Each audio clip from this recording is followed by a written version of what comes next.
Have you ever witnessed a father violently shove his own daughter to the ground at her birthday party? Not out of drunken rage, but because of a whispered command from her mother? 127 of Boston's most powerful people watched it happen. They saw me crash onto cold marble, blood trickling from my lip, designer dress torn. But what made their champagne glasses freeze mid-sip wasn't the violence, it was my laughter. That slow, deliberate chuckle that escaped as I lay there, staring up at the crystal chandelier that cost more than most people's homes.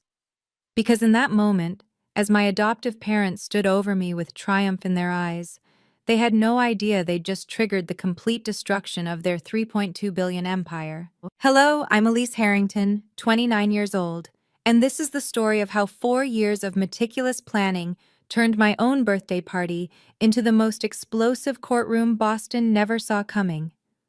If you're watching this, please subscribe and let me know where you are watching from. The Harrington estate in Beacon Hill stood like a monument to old money. $18 million of limestone and legacy, where portraits of dead industrialists judged you from every wall. I'd lived there for 25 years, ever since Victoria and James Harrington pulled me from the wreckage of my parents' car accident when I was 4. "This is Elise, our little charity project," Victoria would say at every gala, her manicured hand on my shoulder like a shackle. "We saved her from the foster system. Isn't that right, dear?" I'd learned to smile and nod, playing the grateful orphan while Boston's elite cooed about the Harringtons' generosity. What they didn't see were the locked doors, the forced signatures on documents I wasn't allowed to read, the systematic erasure of my identity. For 25 years, I was their living tax deduction, their proof of humanitarian virtue. Every charity board in the city knew the story, how the Harringtons had taken in a traumatized child, given her the best education, introduced her to society. Harvard Law School, they'd remind everyone, as if my achievements were their creation. But behind the mansion's oak doors, I was less than staff. Staff got paid. Staff could quit. I was inventory, an asset to be managed, controlled, and eventually liquidated. The first sign something darker was happening came during my second year at Morrison & Associates. I'd been reviewing my trust fund statements, something Victoria had always handled to spare me the burden, when I noticed discrepancies. Small at first. A few thousand here, a transfer there. Then I found the pattern. Over 4 years, $47 million had been systematically drained from the trust my biological parents had left me. Money that should have been mine at 25, according to their will. Money that had vanished into a labyrinth of shell companies and offshore accounts. "Family doesn't question family," James had said when I'd tried to ask about it. "Just sign here, trust us." But trust, I was learning, was a luxury I could no longer afford. The real scope of their theft became clear during a late night at my law firm. I'd been tracing the money transfers, following paper trails that led to 12 different shell companies, all registered in Delaware, all with innocuous names like Beacon Holdings LLC and Heritage Investment Partners. "Just sign here, Elise. No need to read everything." Victoria's voice echoed in my memory as I stared at my own signature on documents I'd never seen before. Documents that authorized the transfer of millions from my trust into accounts I didn't control. They'd been drugging me. Small doses of sedatives in my morning coffee on signing days, just enough to make me compliant, foggy. I'd thought it was stress from law school, from work. But the pattern was too perfect. Every signing day followed by exhaustion and memory gaps. My salary at Morrison & Associates was $180,000 a year, respectable for a fourth-year associate. But every cent was monitored. Direct deposit into an account Victoria had helped me set up. Credit cards she reviewed monthly for my protection. Even my work bonuses mysteriously vanished into family investments I never saw returns from. The cruelest part? They made me thank them for it. "We're teaching you financial responsibility," James would say, reviewing my expense reports like I was a criminal. Meanwhile, they were stealing millions, using my own money to fund their lifestyle while keeping me dependent on their approval for a $20 lunch. I discovered something else that night. The money wasn't just stolen, it was being laundered through political campaigns. 3 state senators, 2 federal judges, all receiving generous donations from companies funded by my inheritance. My parents hadn't just left me money, they'd left me evidence of a conspiracy that reached into the highest levels of Boston's power structure. But I needed proof. Real, undeniable proof that would stand up in court and in the court of public opinion. That's when I realized, if I wanted to escape, I'd have to play a longer game than they'd ever expect from their grateful little charity case. The Massachusetts Bar Association conference 4 years ago should have been just another networking obligation. 300 lawyers in a Copley Plaza ballroom making small talk over rubber chicken and weak coffee. But that's where I met Marcus Sullivan. He wasn't the kind of lawyer who worked the room. Instead, he stood by the windows, watching the crowd like he was reading a chessboard 3 moves ahead. Senior partner at Sullivan & Associates, the only firm in Boston that had never taken Harrington money. "You're the Harrington foster daughter," he said when I approached. Not a question. "The one they parade around at charity events." "Adopted daughter," I corrected automatically, the rehearsed response. His eyes narrowed. "Is that what you tell yourself? Or what they tell you to say?" Something in his tone made me really look at him. 62 years old, built like a boxer who'd gone to Yale, with scars on his knuckles that said his education hadn't all come from books. "I've seen this before," he said quietly. "The micro-expressions when they mention your name, the way you flinch when Victoria touches you, the practiced smile that never reaches your eyes." My chest tightened. 25 years of perfect performance, and this stranger had seen through it in minutes. "If you ever want to talk," he slipped me his card, "about anything, legal matters or otherwise." That night, I did something I'd never done before. I called him. "First rule," Marcus said when we met at a diner in Southie, far from Beacon Hill's surveillance.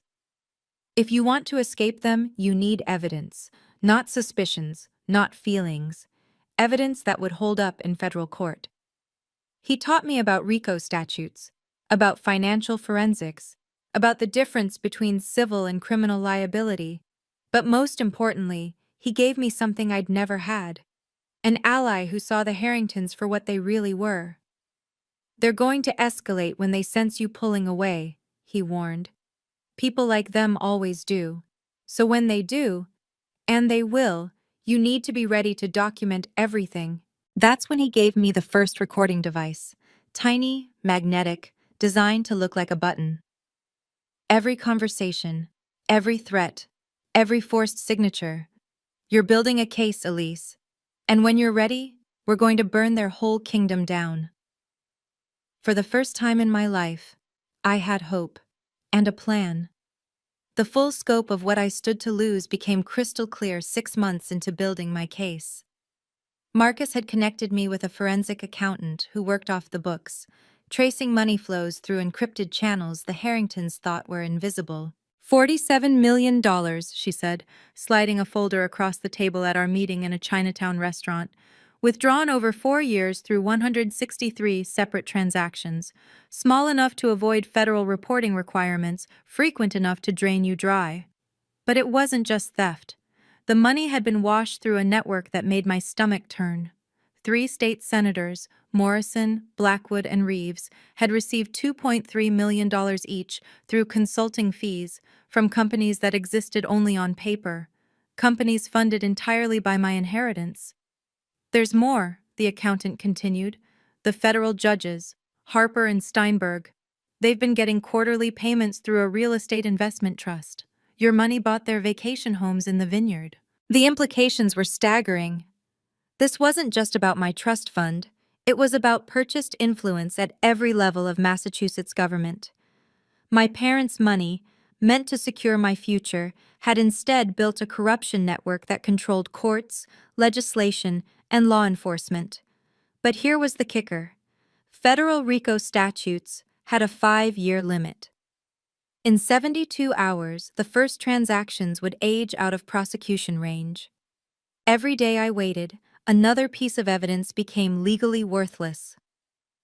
If you don't file by Monday, Marcus had warned, you lose $8 million worth of claims. By December, that number hits $20 million. The Harringtons must have known. That's why Victoria had been pushing so hard lately, insisting I sign new power of attorney documents for estate planning purposes. Then I intercepted an email meant for James. Dr. Thompson, a psychiatrist who'd never examined me, had already prepared commitment papers. The diagnosis? Delusional disorder with paranoid features.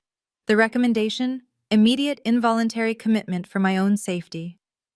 She's become obsessed with conspiracy theories about the family finances, the report read. She poses a danger to herself and potentially others. They were going to have me declared mentally incompetent. Once that happened, Victoria would gain full control of whatever remained of my inheritance. My testimony would be worthless. My evidence would be dismissed as the ravings of a disturbed mind. The commitment hearing was scheduled for November 16th, the day after my birthday party. That's when I realized the party wasn't a celebration. It was meant to be my last public appearance as a legally competent adult. Whatever they planned to do there would be witnessed by Boston's most powerful people, all of whom would testify that I'd seemed disturbed or erratic. I had one chance, one night, and if I failed, I'd lose more than money. I'd lose my freedom, my sanity, and any hope of justice. The clock wasn't just ticking, it was screaming. James's threats against my legal career weren't empty posturing. He'd already demonstrated his reach 3 times.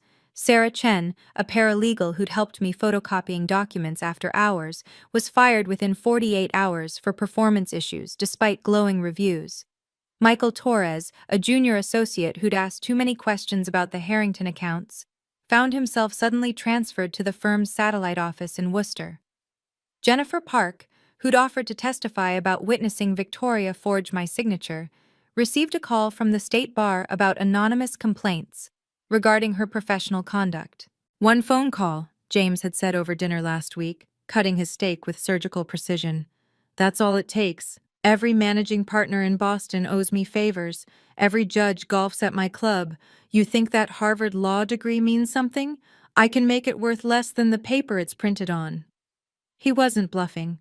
I'd already been mysteriously passed over for partnership track, despite billing more hours than any other fourth-year associate. My name had been removed from a high-profile class action case without explanation. 14 firms, from white shoe establishments to boutique practices, had rejected my applications with identical language about not being the right fit. The Harrington reach extended beyond Boston. Through their connections, they'd poisoned wells in New York, D.C., even Los Angeles. Email threads I'd managed to hack showed coordinated efforts to blacklist me nationwide. She's unstable, Victoria had written to the managing partner of Cromwell and Associates. We've tried to help her, but she has paranoid tendencies. Hiring her would be a liability risk. But yesterday, everything shifted. An encrypted email appeared in my personal account, one the Harringtons didn't monitor. The sender: Special Agent Diana Walsh, FBI Financial Crimes Division. Ms. Harrington, we've been investigating irregularities in campaign finance records that trace back to accounts connected to your trust fund. If you have documentation that could assist our investigation, we're prepared to offer witness protection and ensure your professional credentials remain intact regardless of any retaliation attempts. Time is of the essence. They already knew. The FBI had been building their own case, but they needed an insider. Someone with access to family records, private conversations, internal documents. They needed me. Marcus had been right all along. This was bigger than family theft. It was a federal conspiracy case waiting to explode. And I held the detonator. I typed my response carefully. I have 1,947 pages of documentation, 234 audio recordings, and 89 witnesses ready to testify. I can provide everything Monday morning, November 16th. Her reply came within minutes. Understood. Whatever happens between now and then, document everything. We'll be monitoring. The birthday party was tomorrow, the commitment hearing the day after. But now I had federal backup waiting in the wings. The Harringtons thought they were closing a trap. They had no idea they were walking into one. Have you ever been trapped in a situation where standing up meant losing everything, but staying silent meant losing yourself? Drop a comment below about a time you had to choose between safety and truth. Your story matters, and you're not alone in this fight. If this resonates with you, please subscribe and hit the notification bell so you don't miss what happens when the tables finally turn. The dinner before my birthday party was a masterclass in psychological warfare, every word sharpened to cut. Tomorrow will be special, Victoria said, her voice silk over steel. I'm looking forward to it, I replied, matching her tone.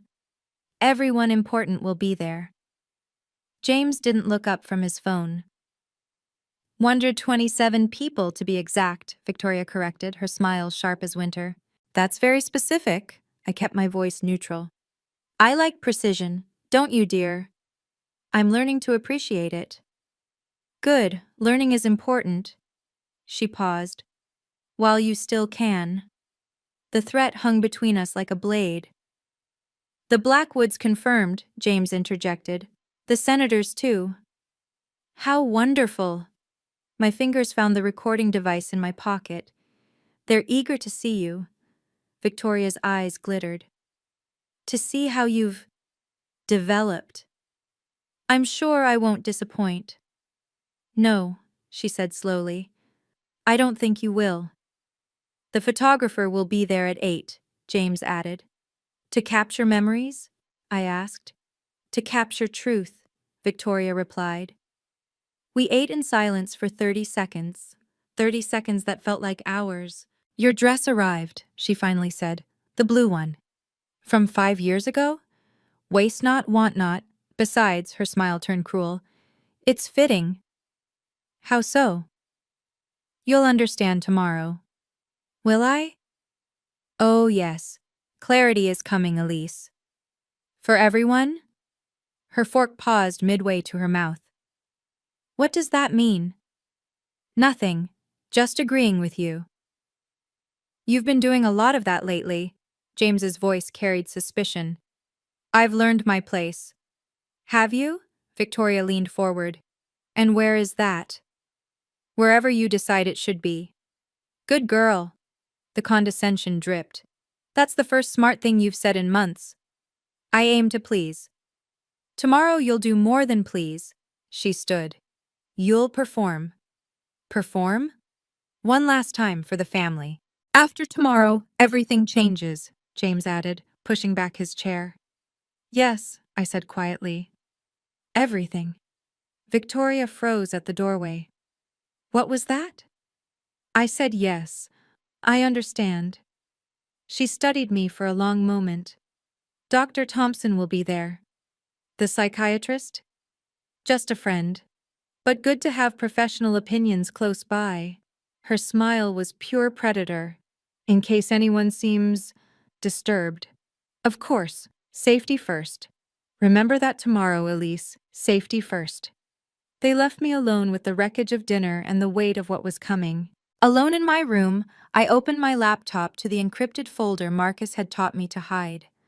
1,000 pages of evidence, organized with the precision of a federal indictment. Bank statements, forged signatures, shell company registrations, email threads discussing my management like I was livestock.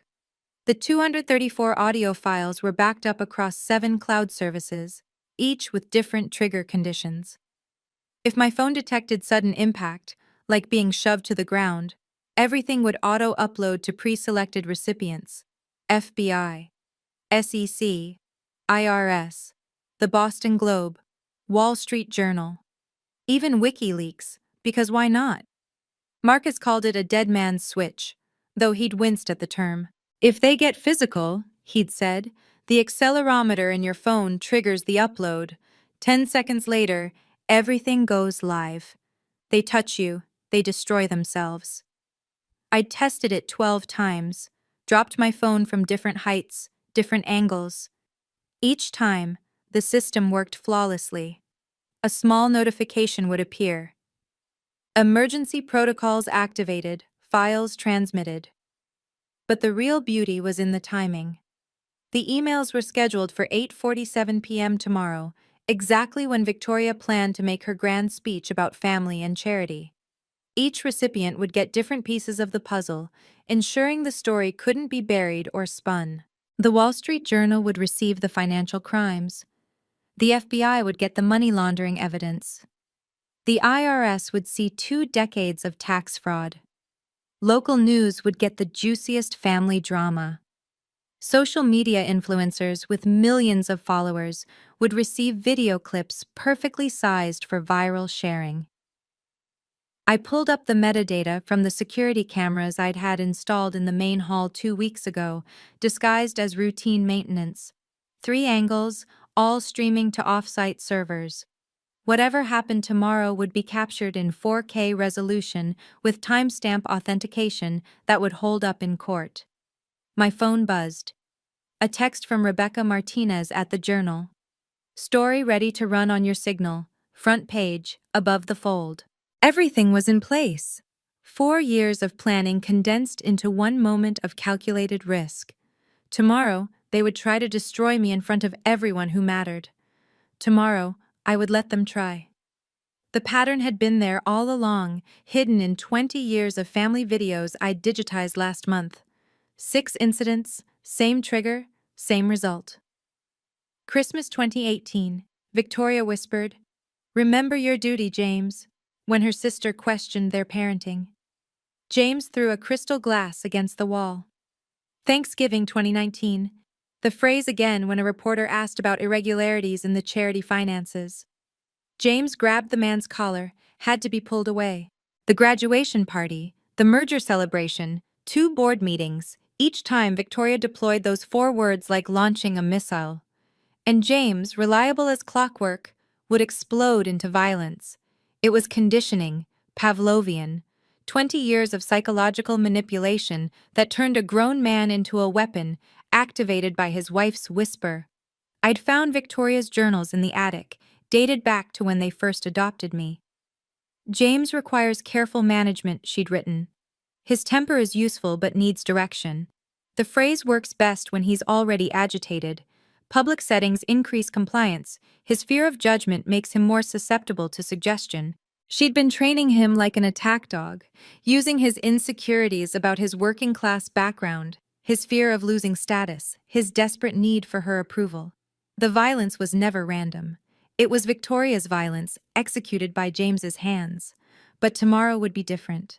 Tomorrow, there would be cameras, federal witnesses, a room full of Boston's elite with their phones ready to record any drama. The newest security footage from the main hall showed something interesting.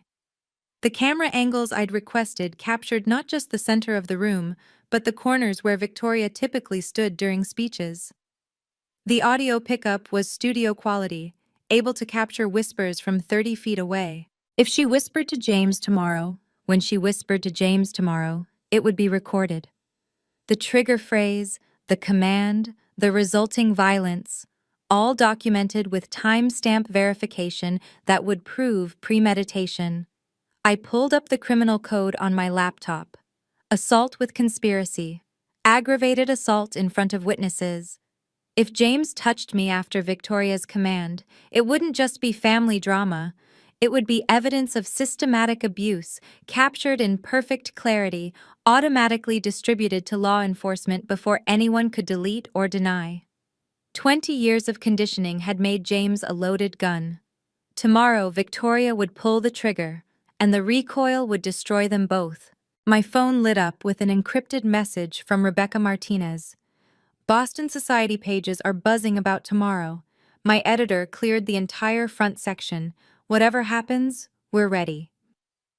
Rebecca had been investigating the Harringtons for 2 years, following a tip about campaign finance violations that led her into a maze of shell companies and political payoffs. When Marcus connected us 6 months ago, she nearly cried seeing my documentation. "This is Pulitzer material," she'd said, scanning through the evidence. "But more importantly, this is justice." She wasn't alone. The network Marcus had helped me build was extraordinary. 89 witnesses ready to testify, each with their own piece of the puzzle. There was Robert Fitzgerald, former CFO of Harrington Industries, who'd been forced out when he questioned suspicious transfers. He'd kept copies of everything, 10 years of double books showing two different realities, the one presented to investors and the real one. The USB drive he'd given me contained enough financial fraud to trigger a federal audit that would last years. Maria Santos, who'd been our housekeeper for 15 years, had documented every instance of abuse she'd witnessed. The locked rooms when I disappointed them, the meals withheld as punishment, the medications forced on me without prescriptions. Dr. Alan Morrison, no relation to the senator, had been my pediatrician after the adoption. He'd kept notes about injuries that didn't match the explanations, behavioral changes that suggested trauma, requests from Victoria to prescribe sedatives for a 4-year-old child. "I've waited 25 years to tell someone," he'd said when I approached him. But the most damaging witness would be Thomas Harrington, James's younger brother, who'd been cut out of the family business for asking too many questions. He had recordings from the 1990s, before I was even adopted, showing the pattern of financial manipulation and violence that defined the Harrington empire. "They did it to me first," he'd told me. "Drained my trust fund, destroyed my reputation when I fought back. I've been waiting for someone brave enough to stand up to them." The FBI had interviewed 30 of these witnesses already, building their RICO case independently. Agent Walsh had confirmed that morning. "We have enough to move forward, but your evidence is the keystone. It connects everything." The irony was beautiful. Victoria and James thought tomorrow's party would be my public humiliation, surrounded by their powerful friends who would witness my breakdown and support their commitment petition. Instead, they'd invited 127 potential witnesses to their own destruction, judges who would have to recuse themselves from future proceedings, politicians who would distance themselves from the scandal, society figures who would provide detailed accounts of whatever violence occurred. They'd built the perfect stage for their own downfall, decorated it with flowers, and sent engraved invitations to watch it happen. The Harrington Industries Board had one vulnerability they'd never imagined would matter. Section 14.3 of their corporate bylaws, which James himself had insisted upon after a rival's scandal in 2015. Any board member or executive who commits an act of violence at a company-affiliated event shall be subject to immediate termination without severance, and shall forfeit all voting shares to the board's emergency trust. The birthday party, while personal, was being paid for by Harrington Industries as a client entertainment expense. I had the receipts, $500,000 charged to corporate accounts, justified as relationship building with key stakeholders. By their own classification, tomorrow was a company event. Marcus had laughed when he found it. James wrote his own professional death warrant. But there was more. 3 years ago, James had been arrested for assault at a private club in Manhattan. Victoria had made it disappear with money and connections, but the arrest record existed. The victim had signed an NDA in exchange for $2 million. My money, I'd discovered. But NDAs didn't apply to federal criminal investigations. A second arrest for assault would violate his pretrial diversion agreement. He'd face mandatory jail time, no negotiations possible. Then there was Victoria's hidden weakness. She'd been building a case against James for 2 years, preparing for a divorce that would let her take everything. I'd found her lawyer's files hidden in her study, photographs of James with other women, records of hidden assets, even a psychological evaluation suggesting he was unfit to manage finances. She planned to trigger his violence tomorrow, document it, and use it as grounds for both divorce and corporate takeover. What she didn't know was that conspiracy to incite violence was a federal crime, especially when it resulted in assault. The security cameras would capture her whisper. The audio would record the trigger phrase. The timestamp would show James's immediate reaction. Together, it would prove not just assault, but conspiracy, premeditation, and 20 years of conditioned abuse. The beautiful thing about narcissists, Marcus had explained, is they document everything. They can't help themselves. Every victory must be recorded. Every manipulation must be perfected. He was right. Victoria had kept journals, recordings, even videos of her training sessions with James. She thought they were trophies. Tomorrow, they'd become evidence. My phone buzzed with a message from Agent Walsh. Judge Harrison signed off on surveillance warrants for tomorrow. Every federal agent in Boston knows what's happening. The moment James touches you, we move. I pulled up the final piece, a contract Victoria had signed last week, giving her power of attorney over James in case of incapacitation. She'd been planning to have him committed after the assault, take control of everything. Instead, she'd documented her motive for conspiracy. Tomorrow at 8:47 p.m., when she whispered those 4 words, Victoria would sign both their death warrants. And I would be the pen. The Harrington Ballroom had been transformed into what looked like a coronation hall. $500,000 had bought crystal chandeliers rented from the Met, orchids flown in from Thailand, and enough champagne to drown Boston's collective conscience. 127 guests arrived in waves of designer gowns and Swiss watches. Senator Morrison, fresh from blocking a healthcare bill, kissed Victoria's cheek. Judge Harper, who'd ruled in favor of Harrington Industries 6 times, admired the ice sculptures. CEO after CEO, all bound to the Harringtons by debt, favor, or blackmail, filled the room with nervous laughter. I stood in my 5-year-old blue dress, the one I'd worn to my Harvard law graduation, before I knew what my family really was. Victoria had chosen it deliberately, a reminder of when I'd been obedient, grateful, controllable. Elise! Victoria's voice cut through the crowd. She wore a $50,000 Dior gown that screamed dominance. Come greet the Blackwoods. They're dying to hear about your little job. Mrs. Blackwood, whose husband ran the state's largest development firm, looked at me with the kind of pity reserved for 3-legged dogs. Still at that small firm, dear? Victoria mentioned you've been having difficulties. Some transitions, I replied carefully, feeling the weight of the recording device. Well, Mr. Blackwood chuckled, not everyone can handle real pressure. Good thing you have family to fall back on. The irony was so thick I could taste it. These people, who'd built empires on corruption and my stolen money, discussing pressure while drinking champagne bought with blood. Dr. Thompson arrived at 7:30, making no effort to hide his purpose. He introduced himself to guests as a friend of the family, specializing in difficult cases.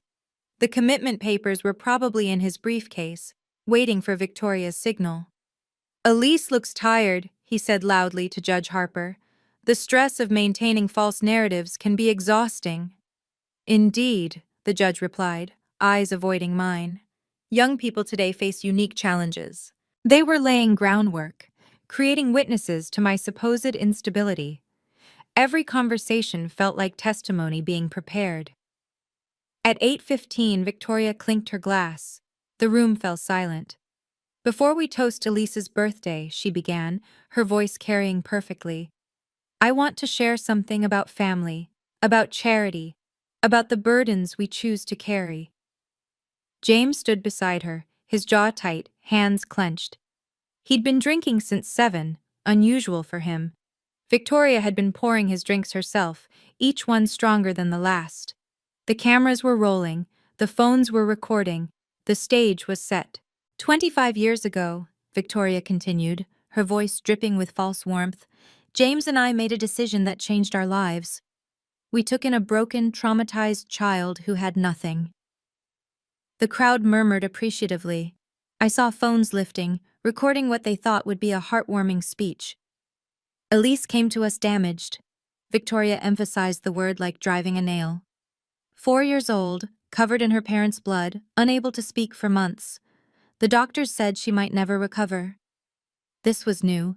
She'd never mentioned blood before, never claimed I'd been unable to speak. She was rewriting history for her audience, painting me as more broken than I'd ever been. We spent millions on therapy, education, opportunities. Her eyes found mine across the room. Harvard wasn't cheap. Neither were the mistakes along the way. Mistakes? Senator Morrison asked, playing his part. Oh, the broken items, the tantrums, the incidents. Victoria sighed dramatically. Raising someone else's child is the ultimate charity, but it requires infinite patience. James shifted beside her, his face flushed from alcohol and building rage. His eyes kept darting to me, then away, like he was fighting something inside himself. Some people, Victoria continued, no matter how much you give them, remain fundamentally ungrateful. They bite the hand that feeds them. They spread lies about those who saved them. The room's atmosphere shifted. This wasn't a toast, it was a public execution. We've recently discovered that Elise has been making disturbing accusations about our family, Victoria announced. Paranoid fantasies about stolen money, conspiracies, abuse that never happened. Gasps rippled through the crowd. Dr. Thompson stepped forward slightly, ready to play his role as the concerned psychiatrist. It breaks our hearts, James slurred, the alcohol thick in his voice. After everything we've done. Which is why, Victoria's voice hardened, we've made the difficult decision that Elise needs professional help, real help, the kind that requires commitment. The word hung in the air. Everyone understood what she meant. But first, she raised her glass. Let's toast the birthday girl. Elise, come here. It wasn't a request. 127 pairs of eyes turned to me, waiting to see if I'd comply. The cameras kept rolling. The recordings continued. I walked forward, each step measured, my phone heavy in my pocket, the accelerometer armed and ready. That's a good girl, Victoria purred as I approached. Always best to know your place. James's breathing was audible now, harsh and rapid. His hands trembled. Victoria leaned close to him, her lips barely moving.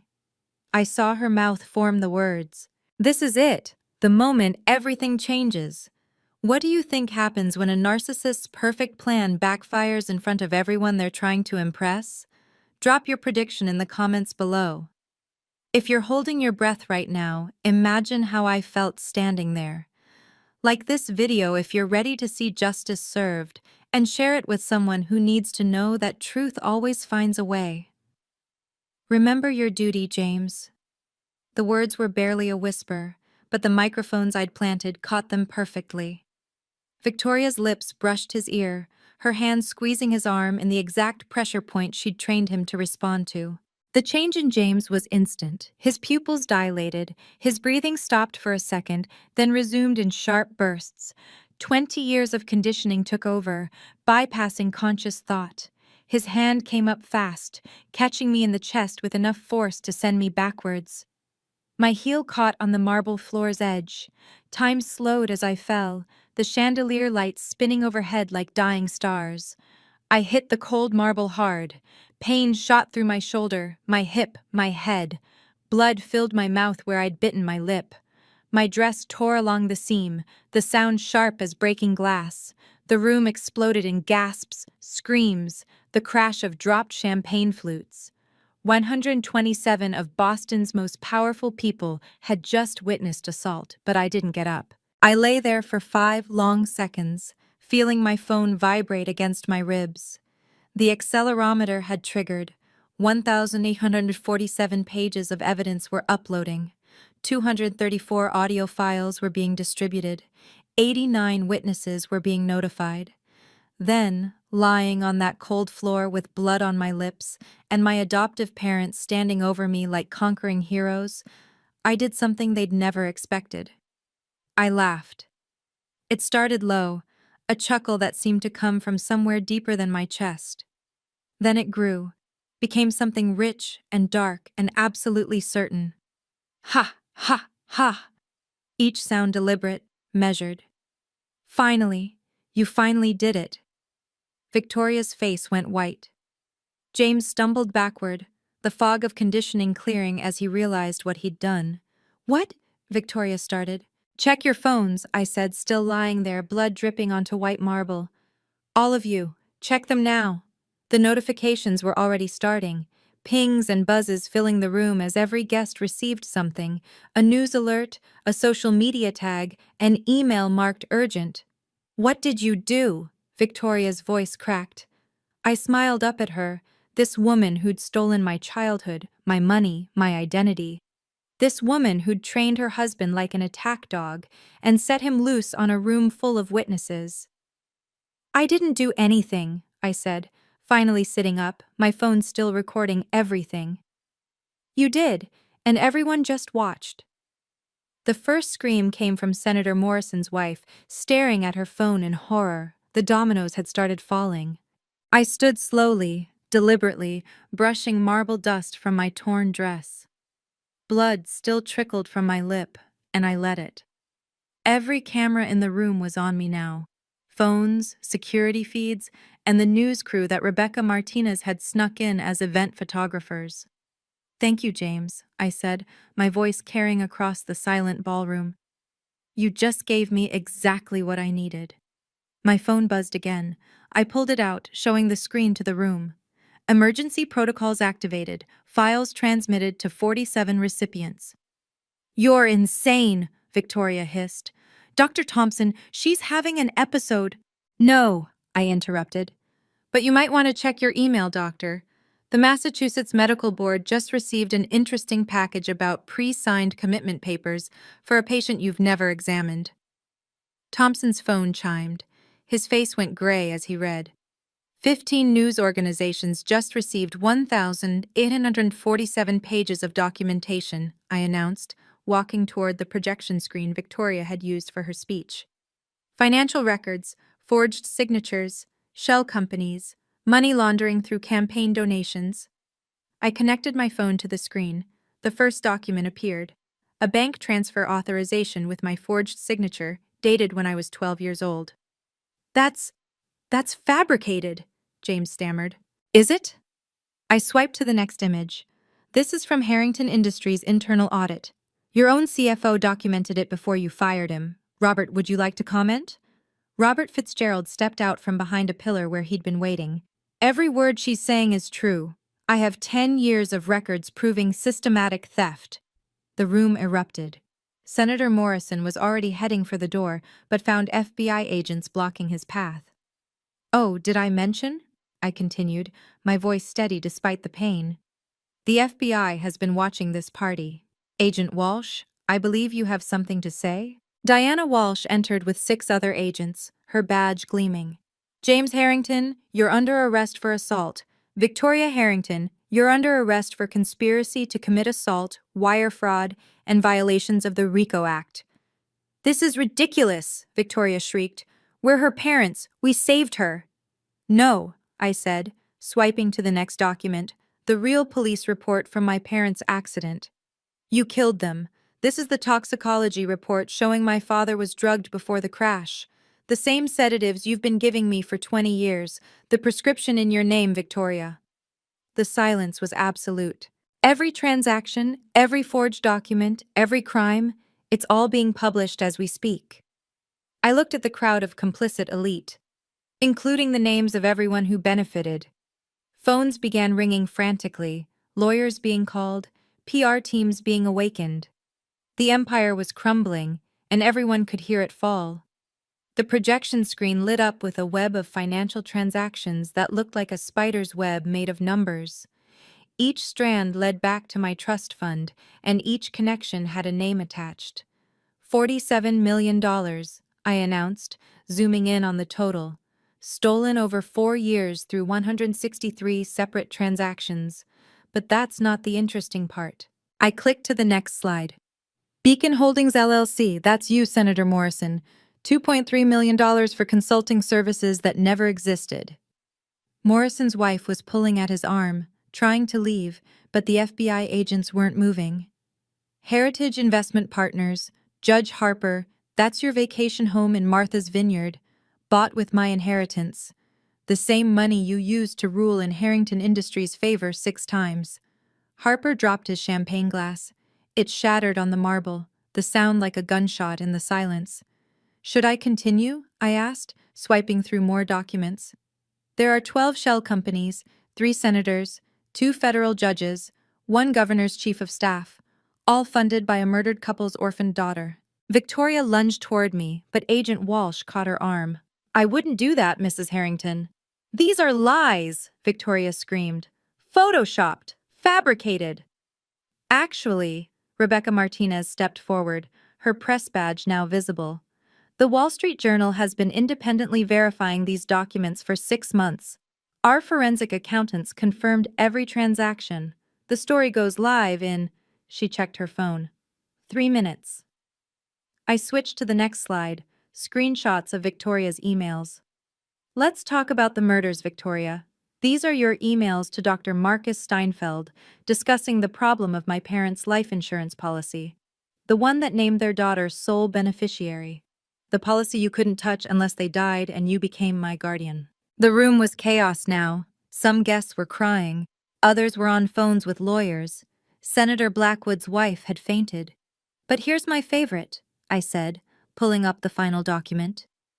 This is from yesterday, Victoria's divorce lawyer's files. She's been planning to frame James for everything, take over Harrington Industries, and have him committed. James turned to Victoria, his face a mask of betrayal. You were going to... She's been documenting your violent episodes for 2 years, James, training you like a dog, then planning to put you down when you outlived your usefulness. Victoria's carefully constructed face finally cracked. You ungrateful little... No, I cut her off. I'm grateful. Grateful you finally showed everyone who you really are. Grateful you gave me the evidence I needed. Grateful that justice exists, even if it takes 25 years to arrive. The projection screen changed one last time. Breaking news. Harrington Empire collapses amid federal investigation. The kingdom had fallen. You think you're alone in this? I asked Victoria as the FBI agents moved closer. You think you're the only one who keeps records? 5 former Harrington Industries employees stepped forward from various corners of the ballroom. They'd been there all along, invited as +1s by sympathetic guests. Maria Santos spoke first, her voice strong after years of forced silence. I have photographs of every injury, every locked door, every meal withheld as punishment. 20 years of child abuse, documented and notarized.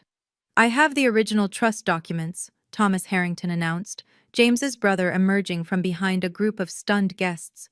Before you altered them, before you stole from a 4-year-old orphan, I've been waiting 30 years to show these to federal prosecutors. Dr. Alan Morrison, my childhood pediatrician, held up a thick medical file. Every suspicious injury, every request for inappropriate medications, every time you demanded I sedate a healthy child, the medical board will be very interested. Lies! Victoria screamed, but her voice was losing its power. Conspiracy! The only conspiracy, Marcus Sullivan said, entering with a team of associates, is the one you've been running for 25 years. I'm representing Ms. Harrington in both criminal and civil proceedings. We're seeking full restitution plus damages. 2 more figures entered the ballroom, federal judges who weren't on the Harrington payroll. Judge Catherine Chen and Judge Michael Williams, Agent Walsh announced. They've been overseeing the sealed investigation for 18 months. Every word spoken tonight is being recorded as evidence. Additionally, Rebecca Martinez added, her fingers flying across her phone, the story is now live. Front page of the Journal, picked up by AP, Reuters, and the BBC. The Harrington name is trending globally. I watched Victoria's face cycle through emotions, rage, fear, disbelief, and finally, a cold calculation as she looked for an escape route that didn't exist. You can't prove, she started. Actually, Judge Chen interrupted, Ms. Harrington's evidence is the most comprehensive financial fraud documentation I've seen in 30 years on the bench. Every transaction traced, every document authenticated, every witness credible. The commitment papers you had Dr. Thompson prepare actually help our case, Marcus added. They show premeditation, conspiracy to deprive Ms. Harrington of her legal rights, and attempted involuntary imprisonment. James had collapsed into a chair, his head in his hands. Victoria, how could you... Shut up! She snapped at him, the mask fully gone now. You weak, pathetic... Please continue, Agent Walsh said, recording everything. Anything you say can and will be used against you. The hunters had become the hunted, and there was nowhere left to run. Agent Walsh stepped forward, her voice cutting through the chaos. James Harrington, you're under arrest for assault and battery, conspiracy to commit wire fraud, and violations of the RICO Act. Two agents moved in, handcuffs gleaming under the chandeliers. James didn't resist. He seemed almost relieved as the metal clicked around his wrists. Victoria Harrington, Walsh continued, you're under arrest for conspiracy, wire fraud, money laundering, and murder in the first degree of Catherine and William Brennan. Murder? The word rippled through the crowd. The toxicology reports Ms. Harrington provided, combined with your documented purchase of the same sedatives, constitute probable cause. You'll be held without bail pending trial. As the handcuffs touched Victoria's wrists, her phone rang. She couldn't answer it, but I recognized the ringtone, the board of directors' emergency line. Marcus answered his own phone, listened, then announced, "The Harrington Industries Board has convened an emergency session. Effective immediately, James Harrington is terminated for cause under Section 14.3 of the Corporate Bylaws, violence at a company event. All voting shares are transferred to the emergency trust." "No!" James shouted. "This is my company, my father's company." "Was," Marcus corrected. "The board has also voted to freeze all corporate accounts pending federal investigation. Victoria's signing authority is revoked." Another phone rang, Senator Morrison's. His aide answered, went pale, and whispered urgently in his ear. "What do you mean the Times has everything?" Morrison hissed. More phones, more panic. The dominoes weren't just falling. They were creating an avalanche. Rebecca Martinez held up her phone, showing a rapidly climbing number. The video of James pushing Elise has been viewed 2.3 million times in the last 10 minutes. #Harrington assault is trending worldwide. The stock market opens in Asia in 2 hours, someone whispered. Harrington Industries will be worthless by morning. 3 federal judges in attendance had already recused themselves from any future proceedings. 12 board members from various companies were resigning via email. The Massachusetts Attorney General was announcing a widespread corruption probe. "Your parents' estate will be fully restored," Judge Chen told me. "With interest and penalties, you're looking at approximately $127 million. But I wasn't looking at the money. I was watching Victoria's face as she realized her entire world, built on my parents' bodies and my stolen childhood, was collapsing in real time. "This isn't over," she hissed at me as agents led her away. "You're right," I replied. "This is just the beginning. The trial will be spectacular." The ballroom doors closed behind them with a sound like the sealing of a tomb. Within an hour, the Harrington empire collapsed like a house of cards in a hurricane. Bloomberg broke the news at 9:43 p.m. Harrington Industries stock futures plummet 40% on fraud allegations. By 10:15, it was down 60%. Trading was halted, but everyone knew it was too late. 8 major partners canceled contracts via emergency conference calls.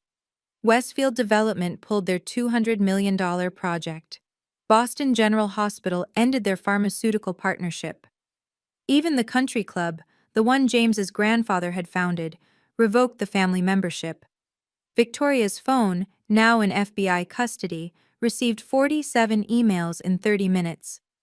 Each one was another resignation, another severed tie, another ally jumping ship. The subject lines told the story. Effective immediately, termination of relationship, cease all contact. "Please," Victoria tried one last manipulation as agents led her past me. "We can make a deal. I have information about the others. Morrison, Harper, everyone. I'll testify." "The FBI already has everything they need," Agent Walsh informed her. "Ms. Harrington's evidence is comprehensive." James looked at me with something like clarity for the first time in years. "The conditioning," he said quietly. "You knew about the conditioning." "I documented everything, James. Every trigger, every response. Your therapy records will help in your defense. Victoria's manipulation might get you reduced charges." "I'm sorry," he said. and for a moment I saw the man he might have been without Victoria's poison. I'm so sorry, but apologies couldn't undo 25 years. They couldn't bring back my parents or return my stolen childhood. The guests were fleeing now, desperate to distance themselves from the scandal. Senator Morrison was on the phone with his lawyer, his wife crying beside him. Judge Harper had already left, but reporters were waiting outside. The Blackwoods were trying to leave through the service entrance, only to find more photographers. Ms. Harrington, Agent Walsh approached me, "We'll need you to come to the federal building tomorrow for a full deposition." "I'll be there at 8 a.m., I confirmed. The ballroom, which had been so perfectly arranged for my humiliation, was now a crime scene. Yellow tape was being strung up, evidence markers placed. The ice sculptures were melting, champagne going flat, Victoria's careful stage direction destroyed. The kingdom hadn't just fallen, it had been obliterated. By midnight, the court had issued emergency orders. I stood in the same ballroom, now empty except for FBI agents and my legal team, as Judge Chen made it official. Given the evidence of systematic theft and fraud, this court appoints Elise Harrington as temporary administrator of all disputed assets, effective immediately. Marcus handed me a folder. "The family accounts are frozen except for your access. The houses, the cars, the investments, you control everything while the criminal cases proceed." "The board wants to meet with you Monday," another lawyer added. "They're hoping you'll consider taking James's position, at least temporarily." I almost laughed. The same board that had ignored my existence for 25 years now wanted me to save their company. "I'll meet with them," I said, "but on my terms." My phone rang, a number I didn't recognize. "Ms. Harrington, this is Amanda Foster from Cromwell and Associates. We'd like to offer you a senior partnership. Name your salary." I declined. 4 more firms called in the next 10 minutes, each offer more desperate than the last. "What will you do?" Marcus asked. "Start my own firm," I decided, specializing in financial fraud and family abuse cases, pro bono for those who can't afford it. Rebecca Martinez was typing furiously. "Can I quote you on that?" "Quote this. The Harrington name is about to mean something different, something better." I walked through the ruined ballroom, my heels clicking on marble now marked with evidence tags. The portrait of James's grandfather watched from the wall, another tyrant who'd built wealth on others' misery. "Take it down," I told the federal agents. "Take them all down." My phone showed 200 messages, interview requests, book deals, documentary offers, but also something else, messages from other victims. Other adoptees, other survivors, other people who'd been crushed by powerful families. "You gave us hope," one read. "You showed us it's possible to fight back." That was worth more than the $127 million the court would restore, worth more than the companies begging to hire me, worth more than Victoria's empire. I'd taken back more than money or status. I'd taken back my story. The next 48 hours were a masterclass in social destruction. Victoria's carefully curated image disintegrated across every platform. The 12 charity boards she'd dominated for decades held emergency meetings. She was removed from each one within hours. The Boston Society Register, which had featured the Harringtons for 6 generations, struck their name from the rolls. The Met Gala Committee, the Symphony Board, the Museum of Fine Arts. Every institution that had courted Harrington money now treated the name like poison. Harrington Industries loses $2.1 billion in market value, the Financial Times reported. The stock had dropped 78% before trading was suspended indefinitely. Shareholders were filing class action lawsuits. The SEC announced a decade-long audit going back to when James's father ran the company. But the real devastation came from the witnesses. All 89 of them went public within days, giving interviews, sharing documentation, posting evidence on social media. Maria Santos appeared on 60 Minutes, showing photographs of a 4-year-old me locked in a closet for crying about my dead parents. Dr. Morrison published his medical notes in the New England Journal of Medicine, sparking a national conversation about mandatory reporting laws. Thomas Harrington, James's brother, held his own press conference. This family has been corrupt for 3 generations. My father, James's father, built this empire on fraud. I have documents going back to the 1960s. The political fallout was swift and brutal. Senator Morrison resigned to focus on his legal defense. Senator Blackwood withdrew from his re-election campaign. Senator Reeves was expelled from 3 committees pending investigation. Judge Harper took early retirement, his legacy destroyed overnight. Judge Steinberg fled to his non-extradition home in Switzerland, abandoning his federal pension rather than face charges. The Boston Globe published a series called The Harrington Web, mapping every connection, every payoff, every crime. It would win a Pulitzer, but more importantly, it triggered investigations into 15 other wealthy families suspected of similar crimes. "This is bigger than just the Harringtons," the Massachusetts Attorney General announced. "We're looking at systematic corruption among Boston's elites spanning decades." My phone showed the numbers. 234 audio files had been played 50 million times across various platforms. The video of James pushing me had reached 100 million views. Dalt Justice for Elise had generated 2 billion impressions. But the number that mattered most was 47. The number of abuse survivors who'd reached out saying my story gave them courage to pursue their own justice. "You didn't just destroy them," Marcus told me as we watched the news coverage. "You started a revolution." Victoria and James would face trial in 6 months. Federal prosecutors were seeking 20 years for James, life for Victoria given the murder charges. Their lawyers were already discussing plea deals, but the FBI wasn't interested in negotiation. The empire hadn't just fallen, it had been erased from history, except as a cautionary tale. The ripples spread far beyond Boston. 3 state senators from Connecticut, New York, and Rhode Island announced sudden resignations after journalists connected them to Harrington money. A federal investigation called Operation Broken Trust expanded to include 43 politicians across New England. The FBI established a dedicated task force with 50 agents working full-time on cases stemming from my evidence. Massachusetts passed Elise's Law in emergency session, the strongest protection for adopted children in the nation. It required quarterly welfare checks, independent financial audits, and mandatory reporting of any signs of abuse. 7 other states announced similar legislation within a week. The documentary offers kept coming, but it was the call from Samantha Reed that stopped me cold. She was 17, living with adoptive parents in Chicago who'd been draining her trust fund. "Your story saved my life," she said through tears. "I showed your video to my teacher. She called the police. They found everything, the forged signatures, the stolen money, all of it. By week's end, I'd heard from 200 similar cases. Marcus helped me establish the Brennan Foundation, named for my biological parents, with an initial funding of $10 million from the recovered assets. We would provide free legal services to adoptees and foster children facing financial exploitation."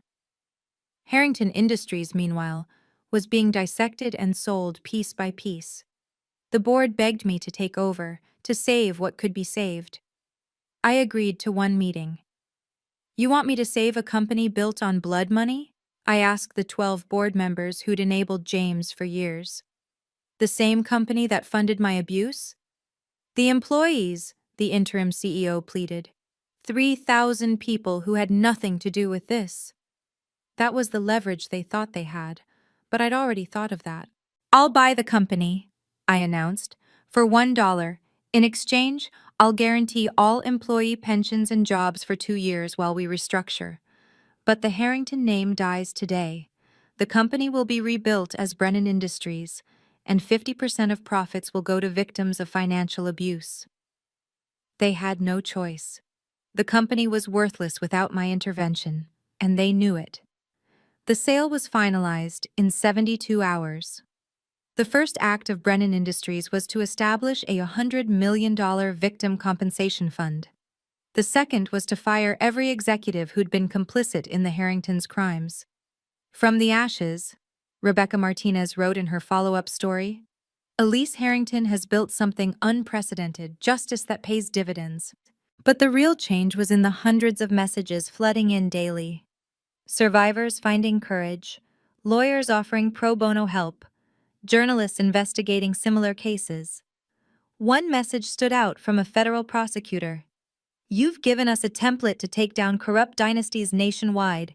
The Harrington case is now required reading at Quantico. The revolution wasn't just starting, it was spreading like wildfire. The cease and desist letter was hand-delivered to Victoria in federal detention and to James at the minimum security facility where he awaited trial. No contact for 5 years, I'd instructed Marcus. After that, only through legal counsel. No letters, no calls, no messages through third parties. Any violation will result in additional charges. Victoria had tried to write me from jail, 7 letters in the first week, oscillating between threats and manipulation. You'll regret this. I'm still your mother. We can work this out. Each one was returned unopened and filed as evidence of harassment. James sent only 1 letter, which my lawyers summarized for me, an apology and a request to testify against Victoria in exchange for my forgiveness. I declined both. His apology meant nothing without consequences, and forgiveness wasn't mine to give. It belonged to my dead parents. But boundaries weren't just about them.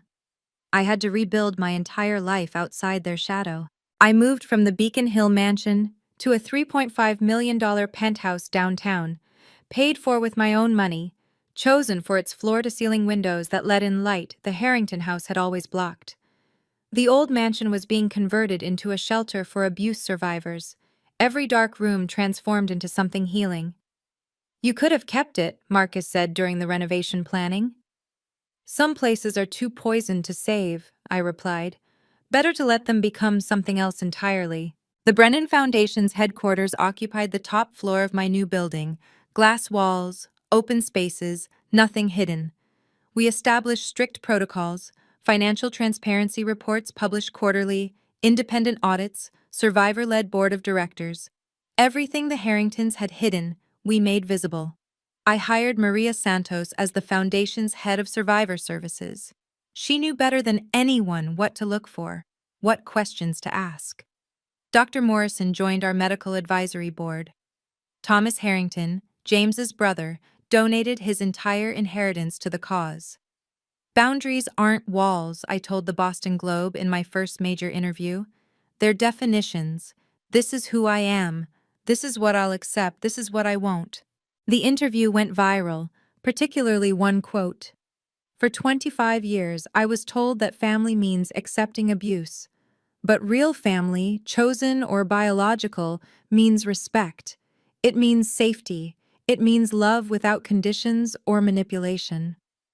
Support groups started using my interview as required reading. Therapists quoted it in sessions. Universities added it to their social work curricula. But the most important boundary was internal. Every morning, I looked in the mirror and reminded myself, you are not what they did to you. You are what you chose to become despite them. The Harringtons had tried to make me nothing. Instead, I'd become everything they feared, independent, powerful, and absolutely beyond their control. 1 year later, I stood in the offices of Brennan Legal.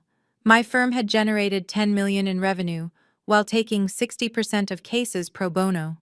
We'd helped 47 families recover stolen assets, removed 23 children from abusive situations, and put 12 perpetrators behind bars. The Times wants to know if you'll comment on the verdicts, my assistant informed me. Victoria had been sentenced to life without parole for the murders of my parents, plus 45 years for financial crimes. She'd aged a decade in a year, her designer facade crumbling into something hollow and bitter. James got 12 years with possibility of parole in 7. The jury had accepted that Victoria's psychological manipulation was a mitigating factor, though not an excuse. No comment, I decided. The verdicts speak for themselves. My book, Blood Money, a memoir of survival, had spent 30 weeks on the bestseller list. Every penny of the $5 million advance went to the foundation. The documentary had won 3 Emmys. The podcast series had 50 million downloads. But none of that was about me anymore. It was about the movement we'd started. "You have a visitor," my assistant added. "Says she's from Seattle." The woman was 35, professionally dressed, but with tired eyes I recognized. Another survivor. "My adoptive parents run a tech company," she began. "They've been stealing my patents, claiming my work as theirs. I have evidence, but no one believes me because they're so respected." "We believe you," I said simply. "Let's look at your evidence." 3 hours later, we had a case. Another empire would fall. Another survivor would reclaim their story. That evening, I walked through Boston Common, the same park where Victoria used to parade me like a prize poodle. Parents played with their children, real families built on love, not leverage.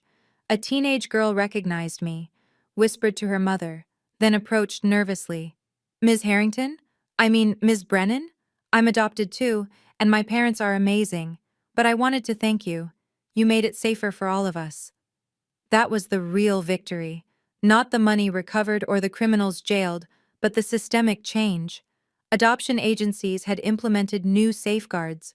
Courts had established oversight protocols. Laws had been rewritten. As I stood in my penthouse that night, looking out at the city lights, I thought about my biological parents, Catherine and William Brennan, who died when I was 4 but somehow left me everything I needed.